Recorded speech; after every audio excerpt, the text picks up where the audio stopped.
আজকে আমরা ডিরেক্টলি একটা কোশ্চেন দিয়ে শুরু করি। দেখি এখানে কি বলা আছে।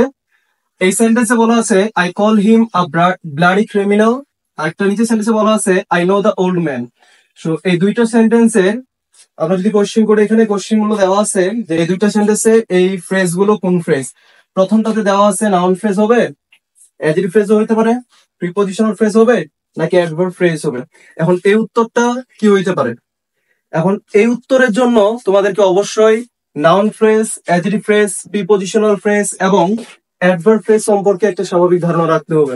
তাহলে তোমরা এই কোশ্চেন রিলেটেড যে প্যাটার্ন গুলো থাকে বা ইউনিভার্সিটি লেভেলে এই ধরনের অনেক এমসিকিউ কোশ্চেন পড়ে, এরকম উপরে একটা সেন্টেন্স লেখা থাকে, সেন্টেন্সের নিচে আন্ডারলাইন করা থাকে এবং বলা থাকে যে উপরের ফ্রেজটা কোন ফ্রেজ।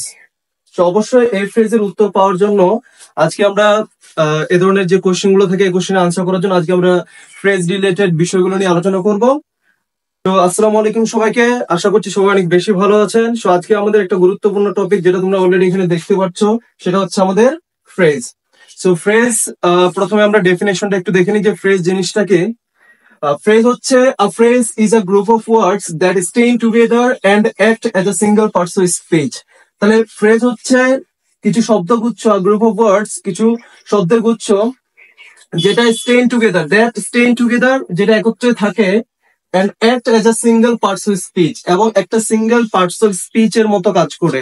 তাহলে আমরা মাথায় রাখবো কিছু শব্দ একত্রে মিলিত হয়ে একটা ফ্রেজের কাজ করে এবং সেই ফ্রেজটা একটা সিঙ্গেল পার্টস অফ স্পিচ হয়। এখন এখানে আরেকটা বিষয় আমাদের ইম্পর্টেন্ট, সেই বিষয়টা হচ্ছে এখানে কোনো প্রকারে সাবজেক্ট এন্ড ভার্বের পেয়ার থাকা যাবে না।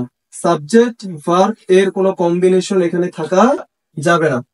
সাবজেক্ট ভার্ব নো কম্বিনেশন, কোনো ধরনের এখানে কম্বিনেশন থাকবে না, কম্বিনেশন থাকবে না। সাবজেক্ট ভার্বের কোনো কম্বিনেশন এখানে আমরা পাবো না।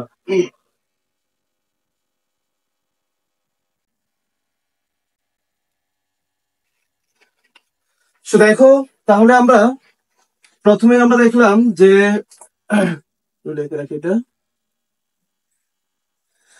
তাহলে a phrase is a group of words that stay together and act as a single part of speech. তাহলে কিছু শব্দ যখন একত্রে বসে একটা সিঙ্গেল পার্টস অফ স্পিচ এর মতো কাজ করে, তখন তাকে আমরা ফ্রেজ বলি। অবশ্যই এখানে একটা বিষয় আমাদের মাথায় রাখতে হবে, এখানে কোনো প্রকারে ফাইনাইট ভার্ব থাকা যাবে না। গত ক্লাসে আমরা পড়ছি যে ফাইনাইট ভার্ব যুক্ত বাক্যের অংশটাকে আমরা ক্লোজ বলি, এটাকে আমরা ফ্রেজ বলতে পারবো না। তাহলে অবশ্যই ফ্রেজে কোনো ধরনের ফাইনাইট ভার্ব থাকা যাবে না। তাহলে এখানে আমরা দেখি যে এই যে জিনিসটা আছে এটা কিভাবে ফ্রেজ হইলো। তাহলে এই জায়গাতে একাধিক শব্দ আছে কিন্তু কোনো ধরনের ভার্ব নাই। তাহলে যদি ভার্ব থাকে তাহলে সেটাকে অবশ্যই নন ফাইনাইট ভার্ব হইতে হবে ফ্রেজ হওয়ার জন্য, কখনোই ফাইনাইট হওয়া যাবে না। যদি ফাইনাইট হয় তাহলে সেটা ক্লোজের আওতাধীন হয়ে যায়। তাহলে এখানে যেহেতু ভার্ব নাই, একাধিক শব্দ আছে, তার মানে এটা ডেফিনেটলি একটা ফ্রেজ। আবার আমরা যদি এখানে তাকাই দ্য ওল্ড ম্যান, এখানেও কোনো ধরনের এই সিলেকশনে কোনো ধরনের ভার্ব নাই। আর যদি ভার্ব না থাকে তাহলে ডেফিনেটলি সেটা ফ্রেজের কাজ করবে। আর যদি ভার্ব থাকে তাহলে অবশ্যই সে ভার্বটাকে নন ফাইনাইট ভার্ব হইতে হবে।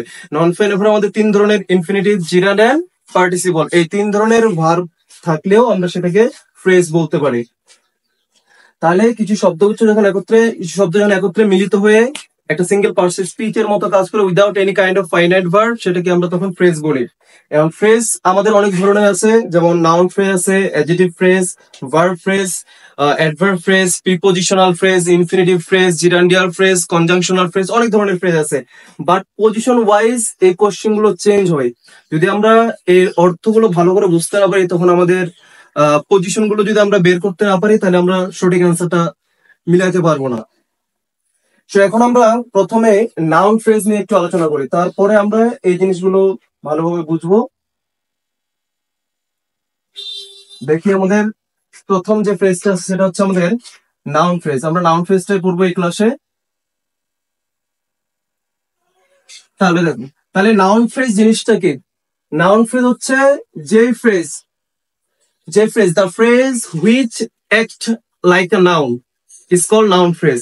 যে ফ্রেজ গুলো নাউনের মতো কাজ করে সেই ফ্রেজ গুলোকে আমরা নাউন ফ্রেজ বলবো। এখন আমরা কিভাবে বুঝবো যে একটা ফ্রেজ নাউনের মতো কাজ করছে?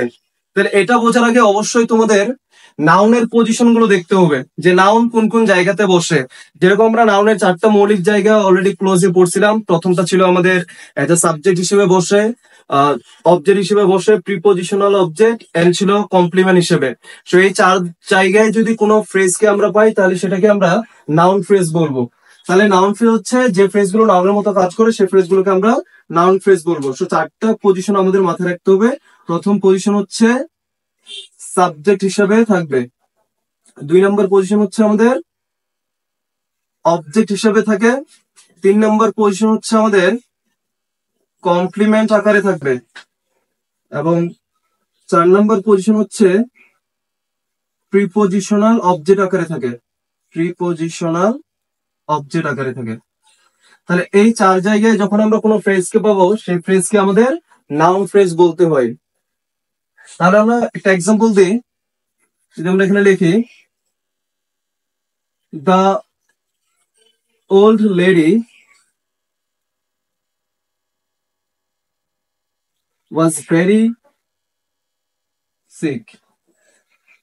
তাহলে এখানে দেখো এই সাবজেক্টের জায়গাতে দ্য ওল্ড লেডি একাধিক শব্দ আছে, এবং একাধিক শব্দ থাকলেও এখানে কোনো ধরনের ফাইনাইট ভার্ব বা ভার্ব রিলেটেড কোনো কিছু এখানে নাই। তাহলে এটাকে আমরা নিঃসন্দেহে ফ্রেজ বলতে পারি। তাহলে এখানে যেহেতু একাধিক শব্দ আছে এবং এটা ফ্রেজ, এবং এর জায়গাটা আমরা অবশ্যই বের করবো আগে। এই দেখো এখানে দেওয়া আছে ভার্ব, তাহলে ভার্বের আগে কে বসে? সাবজেক্ট। তাহলে কোনো ফ্রেজ যখন সাবজেক্টের কাজ করে তখন সেটাকে আমরা সরাসরি নাউন ফ্রেজ বলবো। তাহলে এই ফ্রেজটা হবে আমাদের নাউন ফ্রেজ।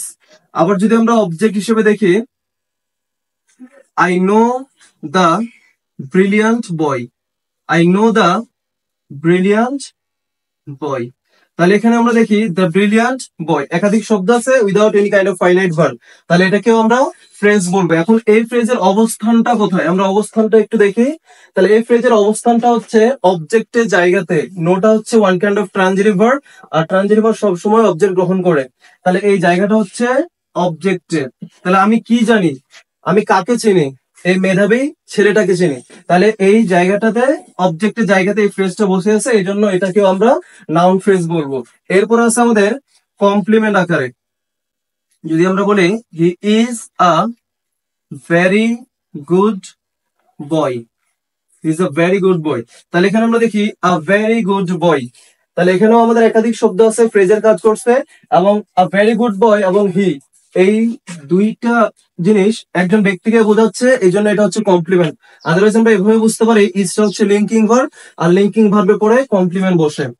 তাহলে কমপ্লিমেন্ট হিসেবেও যদি কোনো ফ্রেজ থাকে তাহলে সেটাকে আমরা নাউন ফ্রেজ বলবো। এরপর হচ্ছে আমাদের প্রিপজিশনাল ফ্রেজ, প্রিপজিশনাল অবজেক্ট হিসেবে যখন বসে। তাহলে এক্সাম্পলে যদি আমরা দেখি, আই এম ফন্ড অফ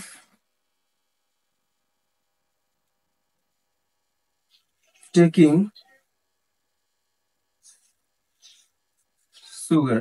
তাহলে এখানে যে টেকিং সুগার আছে, যদি এখানে টেকটা হচ্ছে ভার্ব, কারণ এখানে টেকটা হচ্ছে নন ফাইনাইট ভার্ব, এই জন্য এটাও এখানে ফ্রেজের কাজ করবে। এখন এই ফ্রেজের অবস্থানটা আমরা দেখি। এই ফ্রেজের অবস্থান হচ্ছে একটা প্রিপজিশনের পরে। যখন প্রিপজিশনের পরে কোনো ফ্রেজ থাকে সেটাকে আমরা প্রিপজিশনাল ফ্রেজ বলি। তাহলে প্রিপজিশনাল অবজেক্টও বলা যায় এটাকে, এটা একটা অবজেক্টে কাজ করে, কারণ প্রিপজিশন পরে অলওয়েজ অবজেক্টিভ ফর্ম বসে। তাহলে সেই অবজেক্টকে আমরা প্রিপজিশনাল অবজেক্ট বলি, এবং প্রিপজিশনাল যে অবজেক্টে থাকে সেই অবজেক্টকে আমরা সরাসরি নাউন ফ্রেজ বলতে পারবো, নাউন ফ্রেজ বলা যাবে। তাহলে এই বিষয়টা আমাদের অবশ্যই মাথায় রাখতে হবে যে নাউন ফ্রেজ কাকে বলে। নাউন ফ্রেজ হচ্ছে যে ফ্রেজ নাউনের মতো কাজ করে সেই ফ্রেজকে আমরা নাউন ফ্রেজ বলবো। কখনোই আমরা থিওরি দিয়ে একটা প্লেস কে বের করতে পারবো না, একটা নাউনের জায়গা বা নাউন ফ্রেজ কে বের করতে পারবো না। অবশ্যই নাউনের পজিশন গুলো আমাদের মাথায় রাখতে হয়, যে নাউন কয়টা জায়গায় বসে। নাউনের অনেকগুলো প্লেস আছে, তার মধ্যে মেজর যে 4টা জায়গা সেটা হচ্ছে আমাদের একটা সাবজেক্ট হিসেবে, অবজেক্ট হিসেবে, কমপ্লিমেন্ট হিসেবে এবং প্রিপজিশনাল অবজেক্ট হিসেবে। সো আমরা প্রথম এক্সাম্পলে দেখলাম দ্য ওল্ড লেডি, এটা আমাদের সাবজেক্টের জায়গাতে ছিল, এই জন্য আমরা এটাকে নাউন ফ্রেজ ধরছিলাম। এরপরে আমরা 2 নম্বর এক্সাম্পলে দেখলাম দ্য ব্রিলিয়ান্ট বয়, এই ফ্রেজটা আমাদের অবজেক্টের জায়গাতে ছিল, এই জন্য আমরা এটাকে নাউন ফ্রেজ ধরছি। এবং 3 নম্বর সেন্টেন্সে he is a very good boy, এখানে আ ভেরি গুড বয় ফ্রেজটা একটা কমপ্লিমেন্টের কাজ করছে, এই জন্য আমরা সরাসরি এটাকে নাউন ফ্রেজ বলছি। আবার 4 নম্বর সেন্টেন্সে টেকিং সুগার, এটা প্রিপজিশনাল অবজেক্টের কাজ করছে, এই জন্য এটাকে আমরা নাউন ফ্রেজ বলতে পারবো। তাহলে প্রথম আমাদের যে উদাহরণগুলো ছিল, যে I call him a bloody criminal, সেখানে আ ব্লাডি ক্রিমিনাল একটা অবজেক্টিভ কমপ্লিমেন্টের কাজ করছে। একটা এক্সাম্পল দিয়ে বুঝাই দিই।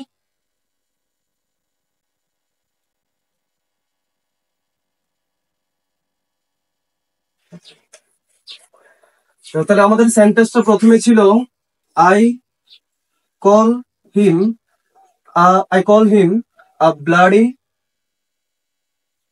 ক্রিমিনাল।